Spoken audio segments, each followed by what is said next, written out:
እኔም ቴዲ አፍሮ ነኝ። ይህ አሁን በመላው አዲስ አበባና በዓለም ዙሪያ ያሉ ኢትዮጵያን እየጮህበት ያለ መፈክር መሆኑ ተሰምቷል። በቴዲ አፍሮ ስቱዲዮ ላይ የተፈጸመው አረመኔያዊ ጥቃትና የቅርብ ረዳት መታፈን ህዝባዊ ቁጣ መቀስቀሱ ተሰምቷል። ትናንት እኩለ ሌሊት ላይ በቴዲ መኖሪያ ቤት ላይ ሊፈጸም የነበረ ጥቃት በወጣቱ ጥበቃ ሊከሽፍ መቻሉ ተሰምቷል። በሞትና በህይወት መካከል ያሉ ጥበቃዎች በለቅሶች ታጀው የአርቲስቱ ባለቤት አደባባይ መውጣት ነው። በአንጋፋው ድምፃዊ ቴዲ አፍሮ ላይ የተሰነዘረው የሞት ዛቻ በዝርዝር እንመለከታለን። በጣም ሰሞኑን በስቱዲዮ ላይ የተፈጸመው ዘረፋ አሁን ወደ አስከፊ ደረጃ ተሸጋግሯል ተብሏል። የጸጥታ ኃይሎች የቴዲን ቤት ሰብረው ለመግባት የሞከሩበትና አርቲስቱ ያስጠነቀቁበት አስደንጋጭ ሚስጥር መረጃ ወጥቷል። በአዲስ አበባ ስታዲየም ዛሬ የተሰማው የተቃውሞ ድምፅ ምንድን ነው? እንመለከተዋለን። ከአንድ ተራ ዘረፋ በላይ የቴዲ አፍሮ ያልታተሙ የሙዚቃ ስራዎች፣ ሚስጥራዊ ግጥሞችና የጥበብ ማህደሮች የታሰሩባቸው ላፕቶች በጸጥታ ኃይሎች ተወስደዋል ተብሏል። ዳስታል በሚለው ሙዚቃ ምክንያት አርቲስቱ የአጫሉ ዕጣ ፈንታ ሊገጥመው እንደሚችል ማስጠንቀቂያ ደረሰ። የመንግስት ባለስልጣናትና አምባሳደር ዲና ሙፍቲና ፕሮፌሰር ብርሃኑ ነጋ ስለ ቴዲ የሰጡት ያልተጠበቀ ምስክርነት ከወቅቱ ጥቃት ጋር ምን ግንኙነት አለው? እስከ ፕሮግራሙ ፍጻሜ አብራችሁ ቆዩ። እኔንና ሌሎች በርከት ያሉ መረጃዎችን ታደምጣላችሁ። በድጋሚ አብረን እንቆይ።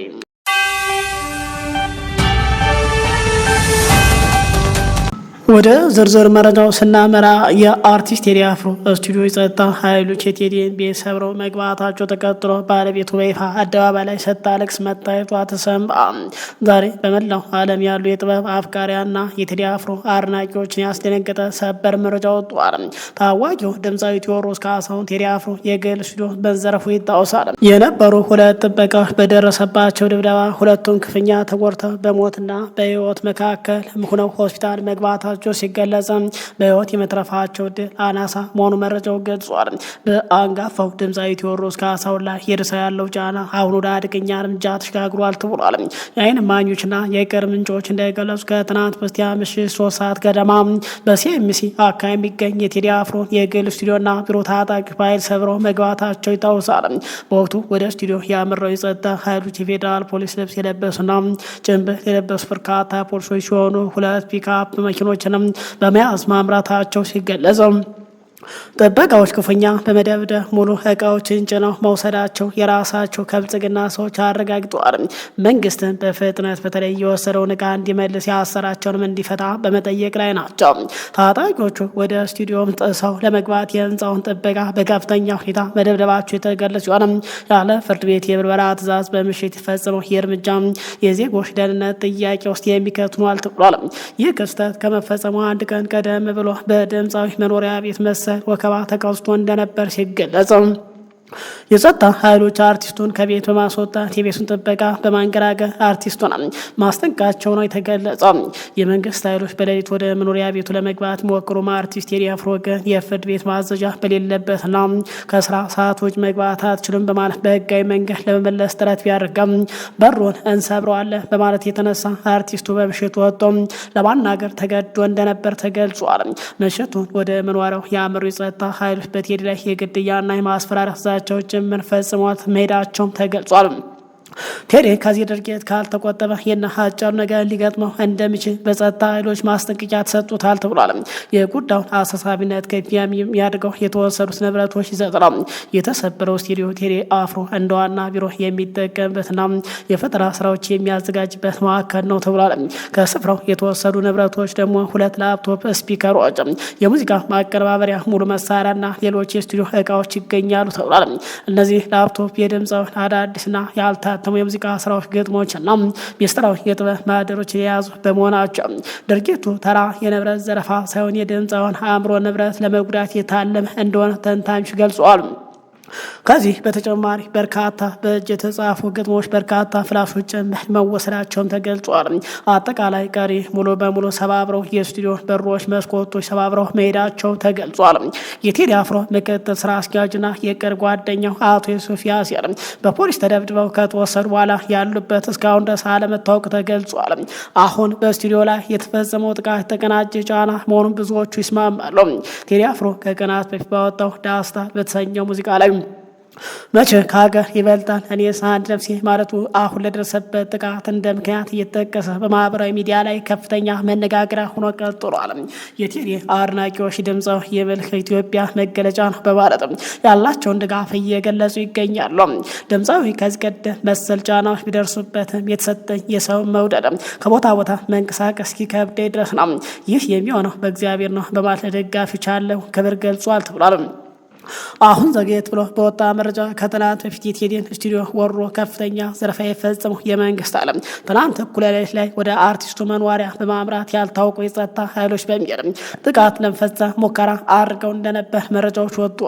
በአጋጣሚ የሰሞኑ የመንግስት ኃይሎች እንቅስቃሴ የተመለከቱ በርካታ ወጣቶች ምሽቱን በቦታው መገኘታቸው የታሰበው ጥቃት ሳይፈጸም የመንግስት ኃይሎች ወደ መጡበት ቦታ በፒካፓቸው ለመመለስ ተገደዋል ተብሏል።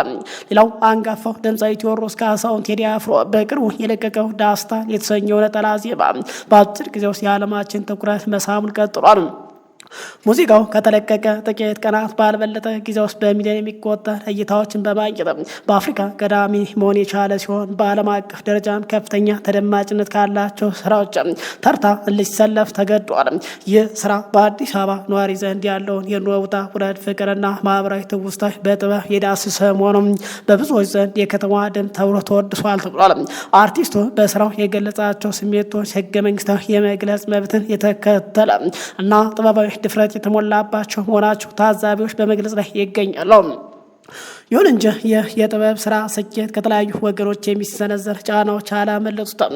ሙዚቃው ከመለቀቁ በፊት ሆነ በኋላ ስርጭቱን ለመግታት ጥረቶች መደረጋቸው ይታወሳል። በተለይ በከፍተኛ የመንግስት አመራር በኩል የተሰነዘሩ ጠንከር ያሉ ንግግሮች መንግስት ጥበብን እንደ ፖለቲካ ተቃውሞ መመልከቱን ያሳያል ተብሏል። ከሁሉ በላይ ግን አሳሳቢ መረጃ ከአርቲስቱ ደህንነት ጋር የተያዘ ነው። የአርቲስት ቴዲ አፍሮ ምክትል ማናጀር ወይዘሮ ማሌ ሰለሞንና የቅርብ ጓደኛው አቶ ዮሴፍ ያሲን በጸጥታ ኃይሎች መወሰዳቸው ያሉበት ቦታ እስካሁን አለመታወቁ በደጋፊው ዘንድ ከፍተኛ ስጋት ፈጥሯል ተብሏል። በተጨማሪም የአርቲስቱ የስራ መለማመጃ ክፍሎች ስቱዲዮ ተሰብረው ንብረት መዘረፉ፣ የጥበቃ ሰራተኞች ላይ ጥቃት መድረሱ በሀገሪቱ የህግ የበላይነት ላይ ጥያቄ ጭሯል ተብሏል። ይህንን ተከትሎም የአዲስ አበባ ወጣቶችና የአርቲስቱ አድናቂዎች እኔም ቴዲ አፍሮ ነኝ በሚል መሪ ቃል አዲስ ህዝባዊ ንቅናቄ መጀመራቸው ታውቋል። የትግል ችቦ ተለኩሷል ሲሉ ገልጸዋል። ከሚያዝያ 18 2018 ዓ.ም ጀምሮ እኔም ቴዲ አፍሮ ነኝ በሚል መሪ ቃል በሁለት ቀን የዘመቻ መርሃ ግብር ህዝባዊ ቁጣችንን ወደ ተግባር እንለውጣለን በማለት ገልጸዋል። ያለበት አዲስ አበባ ስታዲየም በተለይ ደግሞ ዛሬ በነበረ የቅዱስ ጊዮርጊስ ጨዋታ ላይ ደጋፊው የቴዲን ድምጽ በመጥራት ህዝቡ ከቴዲ ጎን መሆኑን በድጋፍ ሲገልጽ ታይቷል።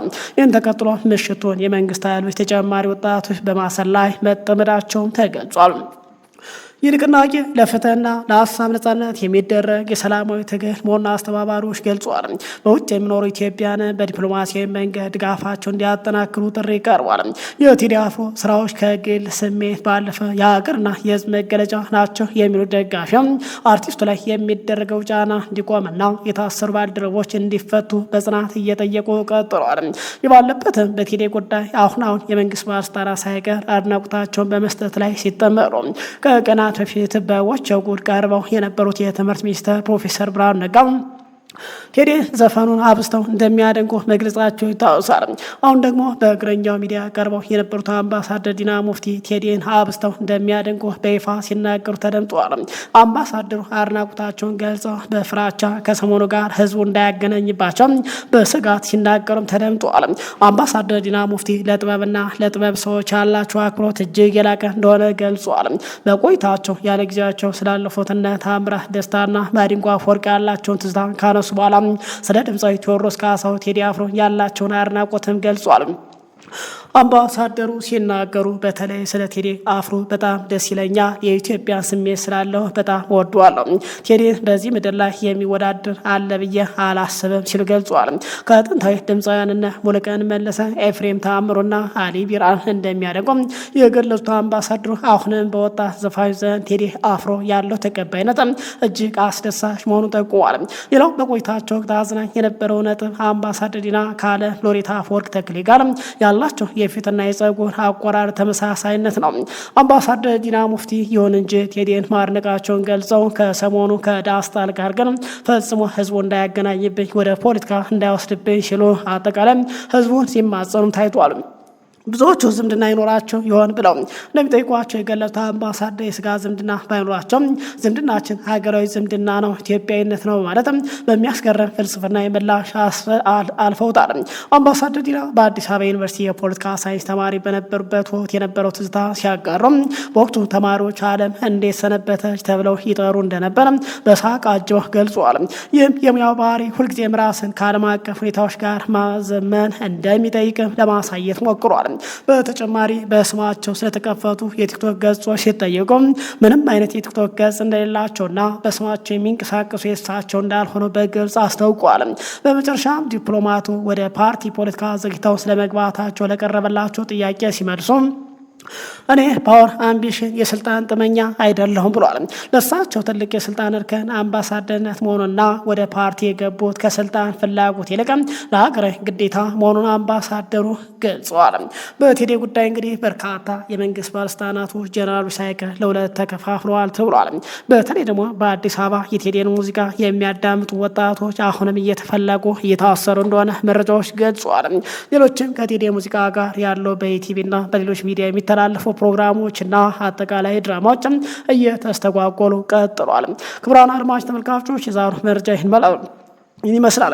ክቡራትና ክቡራን እናንተስ በአርቲስት ቴዲ አፍሮ ስራ እና አሁን እየተከሰቱ ባሉ ሁኔታዎች ላይ ያላችሁን አስተያየት ምንድን ነው? ስነ ጥበብ የህዝብን ስሜት በመግለጽ ረገድ ያለው ሚና እንዴት ትመለከቱታላችሁ? አስተያየታችሁን በኮሜንት መስጫ ላይ እንድታጋሩ በአክብሮት እንጋብዛለን። መረጃው እንግዲህ ሌሎች እንዲደርስ ቪዲዮ ላይክ፣ ሼር ማድረጋችሁንና ለቻናሉ አዲስ ከሆናችሁ ሰብስክራይብ በማድረግ ቤተሰብ መሆኑ እንዳትረሱ። ስለተከታተላችሁን ከልብ እያመሰገን በሌላ መረጃ በድጋሚ እስክንገናኝ በያላችሁበት ሰላም ቆዩን።